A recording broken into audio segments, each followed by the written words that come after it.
Ladies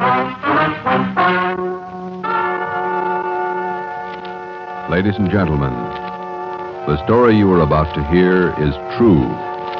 Only the names have been changed to protect the innocent. NBC brings you Dragnet.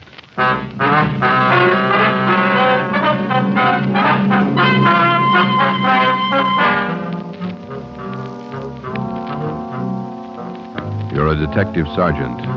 You're assigned to robbery detail. There's a potential killer on the loose in your city. 18 women have been beaten and robbed by this man.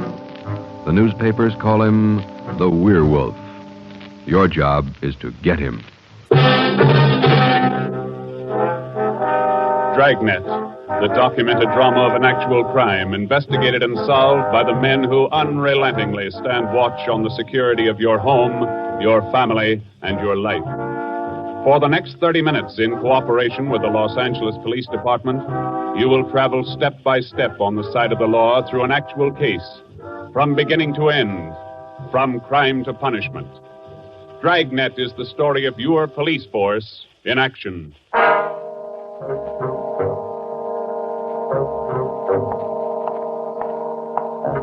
was Thursday morning, February 2nd. It was raining in Los Angeles. We were working the early morning watch out of robbery detail. Detectives in Los Angeles work in pairs. My partner's Ben Romero.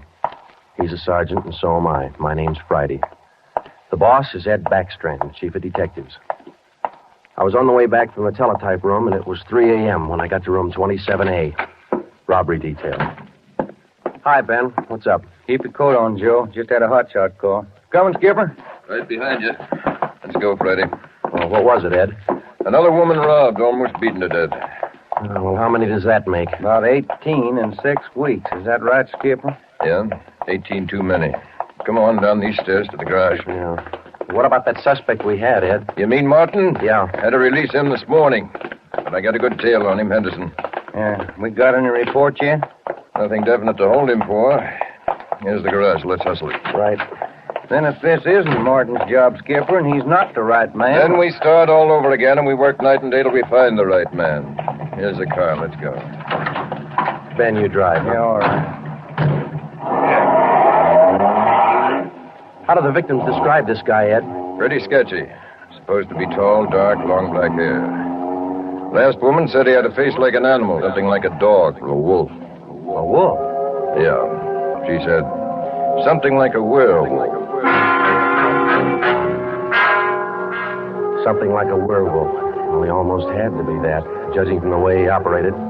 He was either an animal or a raving maniac. One thing we were sure of, he was smart and he was dangerous. For almost 2 months, he'd prowled the streets in a stolen car in the early morning, usually between 3 and 5 a.m. And the victims were always lone women, most of them waitresses, coming to work or going home. He dragged them into the car, robbed them, beat them until they were unconscious, and then throw the body out into the street. That's just what we found when we pulled up to the curb near the corner of 8th and Grand. One cruiser car was already there, and so was the ambulance. About a dozen people were standing around looking at the crumpled figure of a woman sprawled out on the sidewalk. 2 officers were talking to the only witness, a thin, sallow-faced newsboy. His story didn't give us much to go on. Like I was telling these cops, or these officers, sir, I was walking up 8th Street on my way home as usual when I see this blue Chevy sedan pull up down the block there a little way and dump out the dame's body. Well, actually, I don't know what to think. You get a look at the license plate? Well, no, I didn't. Tell you the truth, I could hardly keep from... Well, I was just plain scared. Well, what did you do after you saw him throw the body out, son? Well, I just stood there for a minute, and the fellow in the car drove right on past me. Did you get a look at him? I sure did. How close were you when he drove past? Well, no, it couldn't have been more than, 8 or 10 feet away. I was right over there by the street light near the curb. Would you know this man if you saw him again? I don't know about his height or his build or his weight, but, mister, his face I'll never forget. Why do you say that? It was just like the paper says about him. Right here on the front page. Here, read it. See? The woman says the attacker looked like Werewolf. That's all the newsboy could tell us. The suspect drove a blue sedan. He had a face like a werewolf. We covered the neighborhood for clues, and we questioned a dozen people, but we got nowhere. We took the witness's name and address, and we drove down a couple of blocks to an all-night gas station. 14-hour off the Metropolitan. I'm going in here and call the office and see if Henderson's called in on Martin. We might still have a suspect. Right, Skipper. 13-hour off the Metropolitan. Looks as mad as a wet hornet, doesn't it, Joe? Yeah. Did you get a good look at that woman's face when they moved her in the ambulance? Yeah. Sure does like to mess him up. Oh, I don't know how we're going to get him, Ben, but we better do it fast. Next time, it'll probably be murder. Oh, here comes the skipper, Joe. Uh-oh. Doesn't look good. What is it, Ed? Just talked to Henderson. He tailed Martin to a bar in Long Beach. He hasn't been out of his sight for 2 minutes since yesterday. Martin's clear. And we're right back where we started. Yeah, with one more half-dead woman in the hospital. Well, how about that stolen car, Skip? Wait a minute. Victim of Get that 211 radio and up. attack. Okay. Code 3. Ambulance dispatched. Code? Attention, all units. On Grand Avenue between Venice and Washington. A woman, victim of robbery and attack. Code 3. Ambulance detached. Code 3, red light and siren. Come on, Friday, let's roll.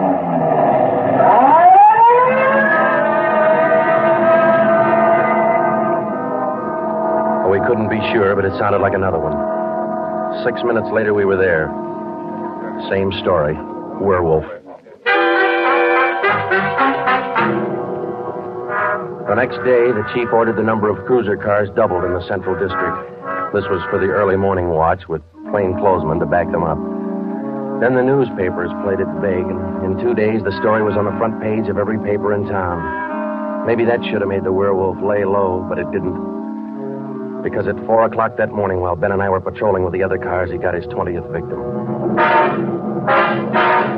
Attention, all units. Whittier between Soto and Matthews. A woman, victim of 211, an attack. Code 3.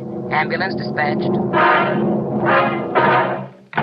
Here's a report on that blue sedan he used the other night, Joe. Found it out on Anaheim Telegraph Road. Any luck with it? Not one fingerprint we can use. Anything else? Nothing. Well, how about the auto theft detail? Same old story, Joe. He steals a car, uses it once, and then drops it. Never leaves a thing behind. Well, that's great. We're sure moving fast. How about that big guy you picked out of the lineup this morning? Oh, I checked his alibi. It's perfect.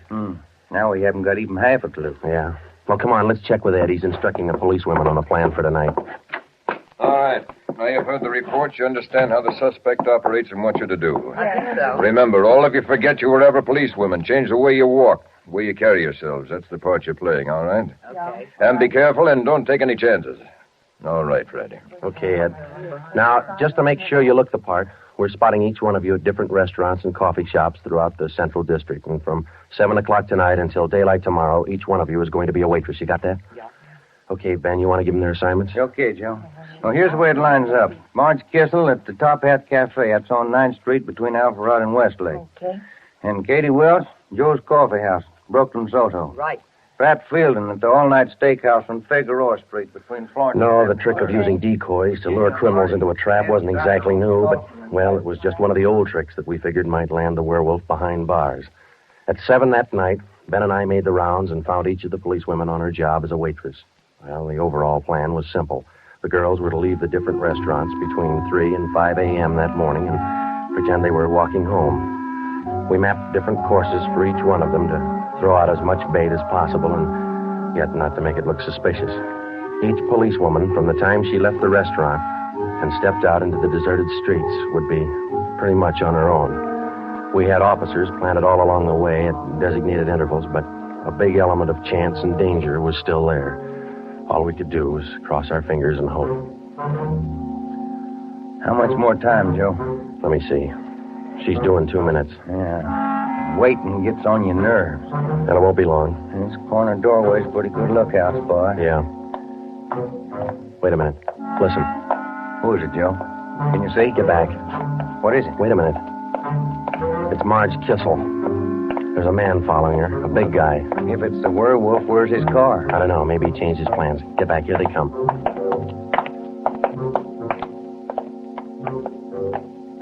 You get a look at him, Joe? Oh, pretty good. Not too suspicious. Might be coincidence. Well, I got a pretty good lead. Come on, let's go. Stay back in the shadows. Hey, Joe. So where'd the guy go to? I lost him. A little coffee shop up in the next corner, see? Take a look. Oh, yeah. He's opening the door. He's turning on the lights. Yeah. Looks like a false alarm, Joe. Well, let's check him anyway.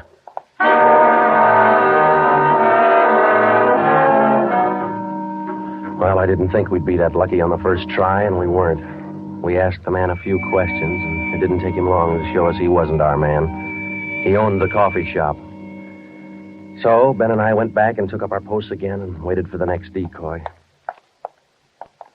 We covered that 10-block course 6 times that morning, back and forth, following the bait, but it was almost as if the guy could sense a trap.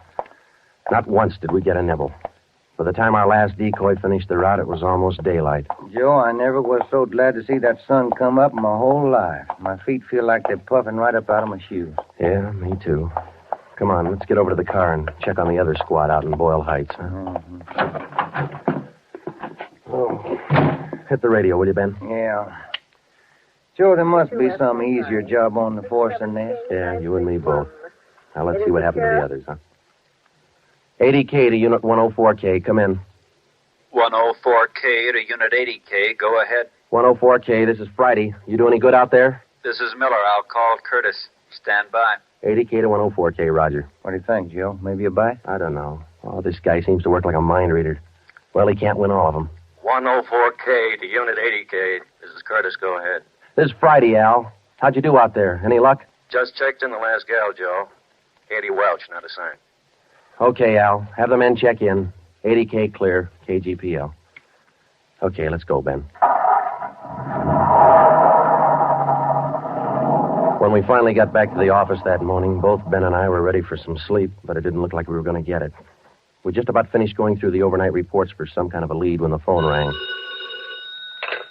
Robbery Friday. Hi, Joe. This is Wilkerson, auto theft. Hi, Wilkie. You got something for us? Not much, Joe, but it might work into something. Just got a report in on a pair of stolen license plates. Oh? Yeah. I'm not much of a hawkshaw, but I figure there's just a chance it might be your werewolf boy. How come? I don't know, maybe just a hunch. After 13 years in this business, you get to know thieves pretty well. Sometimes you got to even think like them.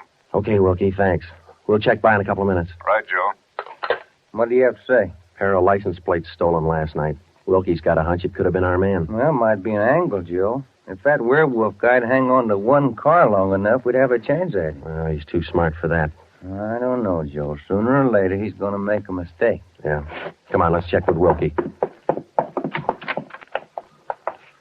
Well, we checked with Wilkerson. We got the best piece of news we'd had in days. On the average, 95% of stolen cars are recovered or located within 24 hours.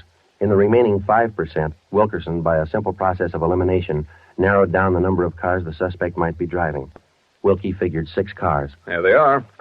Now, I'll bet you if you picked up your man tonight, he'd be in one of these cars. Let me see, huh? 2-door black sedan, yellow convertible, another sedan, green, blue coupe, black coupe, and a gray convertible. Well, that's good work, Wilkie. At least we got something to look for now. Yeah, you're right, Joe. Wilkie, you got the numbers of those stolen plates you're talking about? Yeah, right here, Ben. They're already on the hot sheet. Good. Keep us posted, huh? As usual, Ben. See you later, Wilkie. That's a good break, Ben. Something to keep us busy tonight. Tonight? What do you mean? We're setting another trap. Same thing as last night. Same police women, same everything. Well, only this time let's hope he steps into it.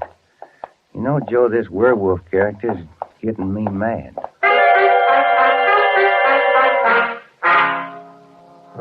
That night, we followed in our own footsteps.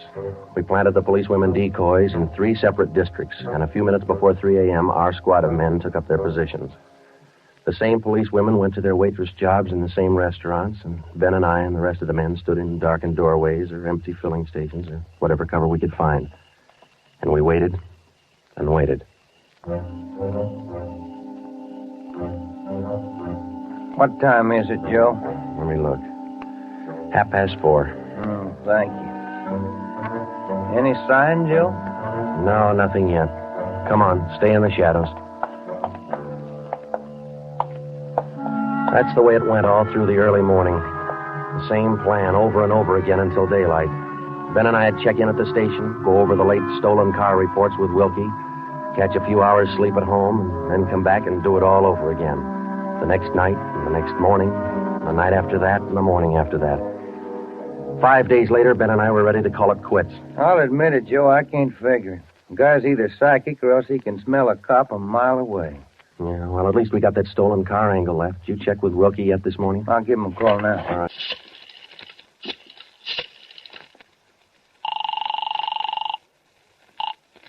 Auto theft, Wilkerson. This is Ben, Wilkie. You got anything for us this morning? Yeah, just going to call you. You fellas ought to let me solve your cases for you. Why? What'd you get? The boys picked up 3 of those 6 stolen cars since late yesterday. Great. Now, what does that leave us with? Well, here are the 3 still missing. Yeah. 4 X-ray 763. Yeah. 5-6 Young 342. Uh-huh. 6-1 Robert 385. Yeah. Got those? Yeah, thank you, Wilkie. Check you later. Good news? Remember those 6 missing cars? Yeah. Wilkie says the boys found 3 of them since late yesterday. Here's what's still out. The blue coupe, the yellow convertible, and the gray convertible. Yeah. Well, this feels like the right track for a change, Ben. Righty. Romero, got a minute? Sure thing, Skipper. Come on, Joe. What do you got, Ed? Woman out in Hollywood just called in with this.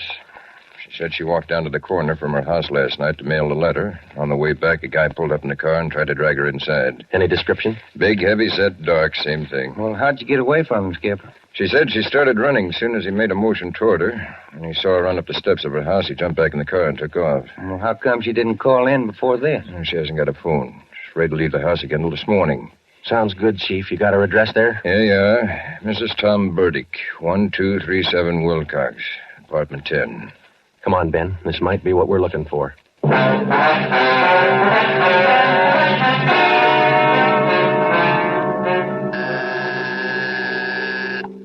Who is it? Who's there? Sergeant Friday, ma'am. Police. Oh, just a moment. I'm Sergeant Romero, Miss Birdie. This is my partner, Sergeant Friday. We come out to check on your call about that little trouble last night. Oh, well, I don't know if I'm going to be much help to you. I was so frightened about all I could do was just run. Well, could you add anything to the man's description, Miss Burdick? I mean, other than what you told the chief on the phone? Well, now, honestly, I don't think I can. All I saw was this tall, dark man jumping out of his car and starting for me. He had a heavy build and seemed to me, well, a large head with lots of long black hair. Miss Burdick, would you recognize this man if you ever saw him again? Well, I think I might. He was such an unusually big man, almost frightened me to death. Well, just one more question, Miss Burdick. Could you describe the car this man was driving when he approached you? His car? Mm-hmm. Why, yes. It was a gray convertible. Miss Burdick, are you sure of that? Yes, I'm sure of it. A gray convertible. Thank you, Miss Burdick. That's all we wanted to know. Sometimes when you're on a case, you can chase yourself around in circles for weeks trying to fit together just 2 little pieces of a yard-long jigsaw puzzle. And a lot of the time, you find the answer where you least expect it. But once you get that feeling you're after the right man in the right way, there's nothing that can shake you. When Ben and I got back to headquarters, we went straight to the chief's office with the story, and we had him stake out the gray convertible. In other words, if any detective or officer spotted the car, he reported it back to us, but he stayed away from it. We figured that there probably weren't more than 2 of the victims who could take the witness stand and identify the man who robbed and beat them. Not with a smart defense lawyer, anyway. So there was only one way to catch this suspect. Red-handed. Here they are, Joe. Both sets of license numbers for that gray convertible. Here are the original, and here are the numbers on the stolen plate. Good. Everybody got a hot sheet? From the chief all the way down to the janitor. Fine. Now let's get together with Ed, huh? Hot shot, Joe. Grab it. I got it. On the corner of California and Oakwood, a woman badly beaten. On the corner of California and Oakwood, a woman badly... Come on, Ben, another one. But, Joe, it's broad daylight. Yeah, doesn't figure, does it? Come on.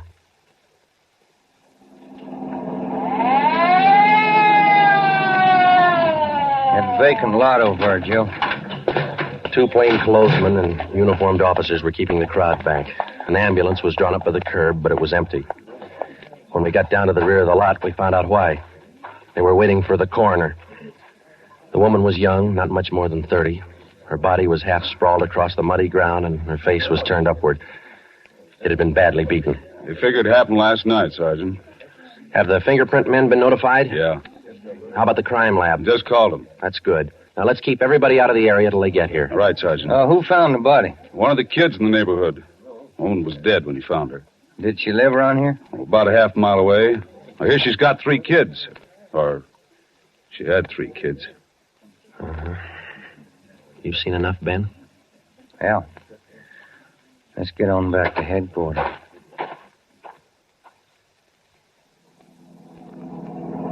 All the way back to headquarters, Ben and I planned our next move. And by the time we got to Ed Backstrand's office, we knew exactly what had to be done. When we told him about the Werewolf murder, he didn't say a thing for a minute. He just stared across the room at the calendar on the wall. Then he brought his hand down hard against the desk. Friday, Romero, I'm only going to say this once, so get it straight. That guy's pulled his last job in this city. He's through robbing and beating women, and he's through with murder. I've given you time to track him down, and now I want him in. No stalls and no excuses. I want him. I don't care how many men you use, and I don't care how you get him, but get him.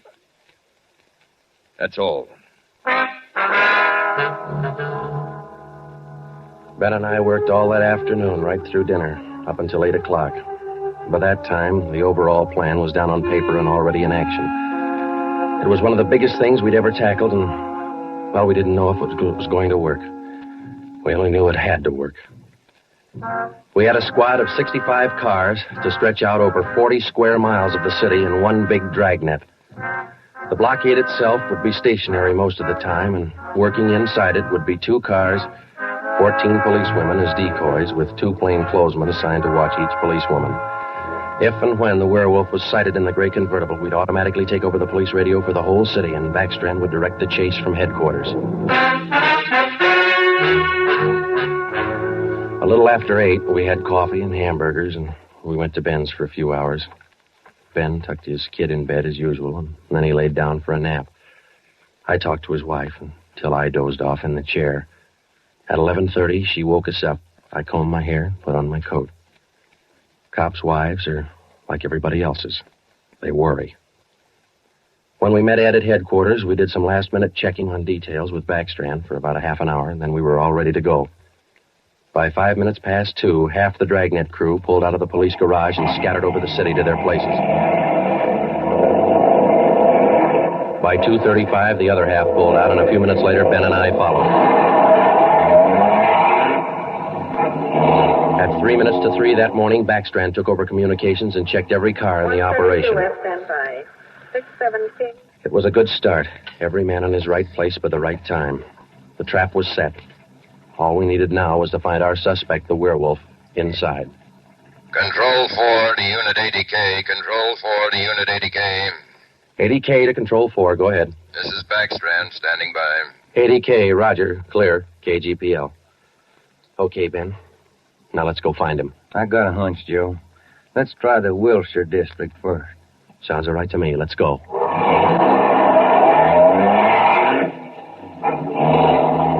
For the first hour and a half, we raked the Wilshire district back and forth. Not a sign. Then about 38 minutes past 4, we headed back for the downtown area and parked in an alley where we could double-check on one of our policewomen decoys. Here comes one of the gals now, Joe. Pat Field. Bet her feet are almost as tarred as mine. You see anything else, Ben? Nothing. Quiet as a church. No, wait a minute. Car just turned the corner. Heading up in the same direction she is. Joe. Joe, it's slowing down. Wait a minute. It's pulling up beside her. It's a gray convertible. It's him, Joe. Come on. Ben, get down. He sees us. He's got a gun. You all right, Ben? Yeah, look at that guy take off. 80K to Control 4. 80K to Control 4. Unit 80K, go ahead. We've spotted the suspect. He's driving a gray Ford convertible. License 61 Robert 385. Suspect's headed east on Olympic from Alameda, driving without lights. Suspect is armed. He had a fast car and he knew how to drive it. We almost lost him twice. 2 minutes after we sighted him, Backstrand took over full radio control. Control 4 to Unit 80K. Your location? 80K to Control 4. We're traveling at a high rate of speed, headed east on Olympic, crossing Soto Street. Control 4 to all units. Stand by. Units 11A, 12, and 13R close in on the intersections at Olympic and Lorena. Units 41, 42, 45, and 104K move in on the next 4 crossings east of that. To the north and south, Units 105K, 14A, 17R, 43T. Block all main arteries.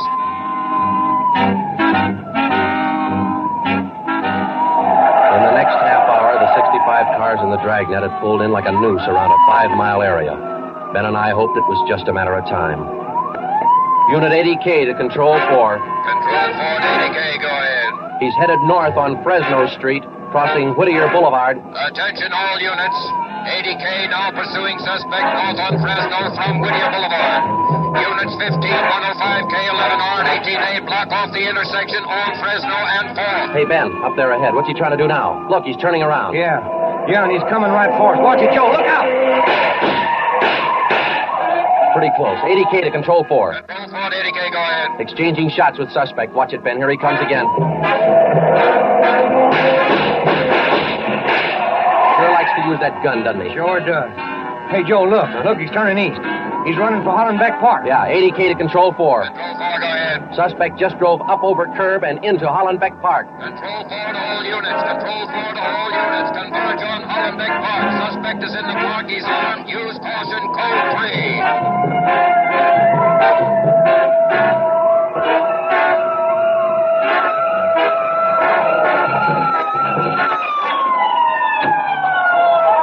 There he is, Ben. Watch it. Looks like a night baseball game with only his headlights. Yeah, come on. Let's get him. Yeah. Never say die, huh, Joe? Joe, can you get a shot at him? Don't shoot!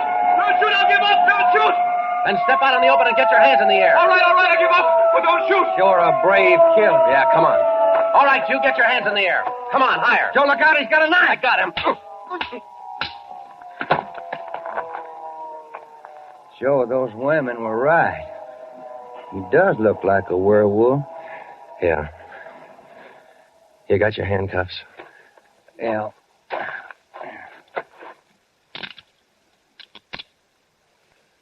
Okay. Got a cigarette? I've been out for an hour. Little place across the street. Maybe we can get some there. Okay. There's the crew from the 41R. Hey, fellas, take him into robbery, will you? Okay, Friday. I think there's a vending machine in there. Uh-huh.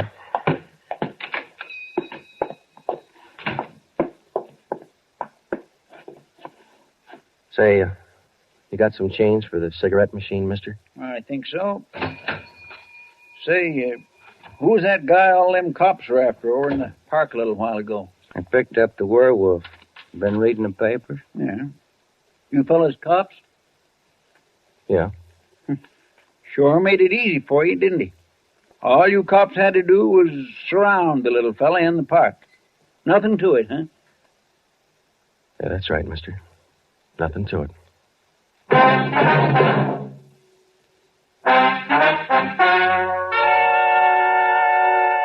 The story you have just heard was true. Only the names were changed to protect the innocent. Walter Barton, known as the Werewolf, was tried and convicted and is now serving a full life sentence at the state penitentiary.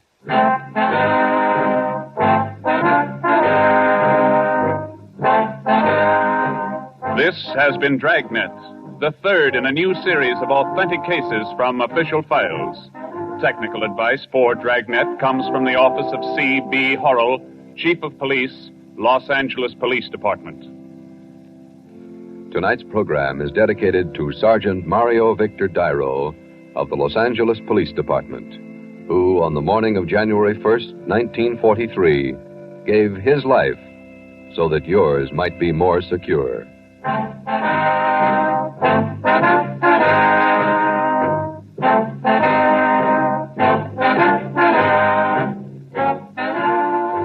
Dragnet came to you from Los Angeles.